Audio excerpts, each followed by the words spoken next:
कांग्रेस सरकार ने देश की आजादी में अहम भूमिका निभाने वाले जनजातियों के शहीदों का अच्छा इतिहास दुनिया के सामने नहीं रखा। ये कहना है राज्यसभा सांसद चुन्नीलाल गरासिया, जो रविवार को पुष्कर के गौतम आश्रम में आयोजित अखिल भारतीय इतिहास संकलन योजना राजस्थान क्षेत्र की ओर से जनजाति विषय पर आयोजित राष्ट्रीय परिसंवाद और क्षेत्रीय सम्मेलन में मुख्य अतिथि के रूप में कार्यक्रम को संबोधित कर रहे थे। उन्होंने कहा कि लंबे समय से देश पर सत्ता पर काबजी कांग्रेस सरकार ने स्वतंत्रता आंदोलन में बलिदान देने वाले राजस्थान मानगढ़ के जनजाति के शहीदों के इतिहास को छुपा कर रखा। जलियांवाला बाग हत्याकांड को इतिहास में जगह दी, उसी की तर्ज पर जनजाति के स्वतंत्रता सेनानियों के इतिहास को भी देश को बताने की जरूरत है। आजादी दिलाने वाले जनजाति के शहीदों को इतिहास में जगह दिलाने के लिए पूर्व में भाजपा सरकार ने प्रयास शुरू किया था और अब प्रधानमंत्री नरेंद्र मोदी के नेतृत्व में ये सार्थक होता नजर आ रहा है। उन्होंने ये भी कहा कि केंद्र की सरकार जनजातियों और वन क्षेत्र में रहने वाली जनजातियों के विकास के लिए कई योजना ला रही है। राज्यसभा सांसद गरासिया ने राज्यसभा सांसद चुन्नीलाल गरासिया स्वयं जनजाति समाज के हैं। उन्होंने अपने जीवन की पृष्ठभूमि का उल्लेख करते हुए बताया कि जनजातीय समाज का जीवन किस प्रकार चुनौती और कठिनाइयों से भरा होता है।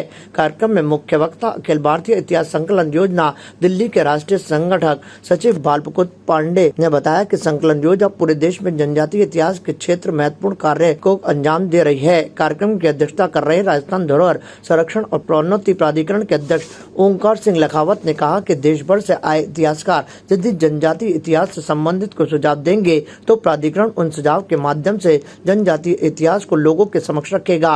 प्रोफेसर इग्नू नई दिल्ली शिव कुमार मिश्र कार्यक्रम के विषय पर चित्तौड़ और जयपुर जोधपुर के भारतीय इतिहास संकलन समिति के इतिहासकारों द्वारा गहन मंथन किया गया। इस दौरान doctor Suraj Rao, doctor Khadgawal, doctor Harish Beri, doctor Jitendra Marotiya और उत्तरांचल, हिमाचल, दिल्ली समेत के राज्यों के विश्वविद्यालय के प्रोफेसर भी इस कार्यक्रम में मौजूद रहे। अखिल भारतीय इतिहास संकलन योजना नई दिल्ली की ओर से ये जनजातीय आयाम की एक राष्ट्रीय कार्यशाला आयोजित की जा रही है। इसमें देश के प्रमुख इतिहासकार और जनजातीय विषय पर शोध कर रहे, लेखन कार्य कर रहे विशेषज्ञों को बुलाया गया है।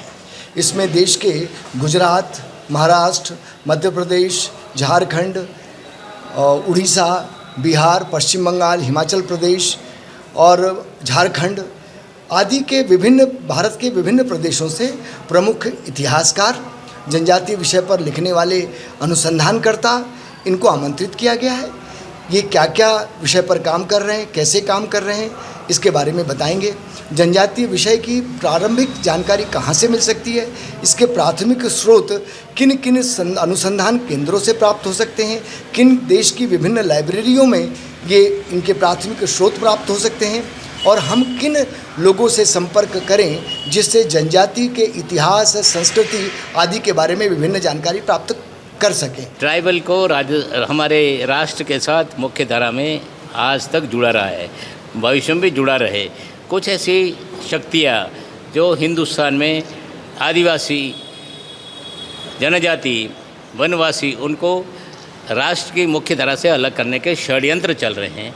आज की इस गोष्ठी में तो हम सब इसीलिए यहाँ शामिल हुए थे कि हमारी जनजाति समाज जो इतिहास गवाह है कि हम किसी भी काल में आदिवासी पीछे नहीं रहा, या कोई भी काल हो, इसलिए भविष्य में भी आदिवासी मूल जनजाति के रूप में हैं। जनजाति में कई जातियां हैं, लेकिन वो सारी जातियों का अपना एक इतिहास रहा है कि वो देशभक्त रहा है, वह इतिहास पुरुष रहा है, देश की स्वतंत्रता के रूप में हो, देश की राष्ट्रभक्ति के रूप में हो, देश में अपनी कल्चर, अपने संस्कृति को बचाने के लिए आदिवासी ही हमारा एक उदाहरण सामने रख करके मोदी जी ने भी, चाहे कोऑपरेटिव के सेक्टर में हो, चाहे संस्कृति के सेक्टर में हो, और मोदी जी ने तो हमारे मानगढ़ का, जिसमें मैं स्वयं भी वहाँ उस इतिहास के पन्ने पे मेरा प्रथम नाम लिखा हुआ है। ताज़ा खबरों के लिए देखते रहें सरेराह न्यूज़। अपना फ़ोन उठाएं और सब्सक्राइब करना ना भूलें।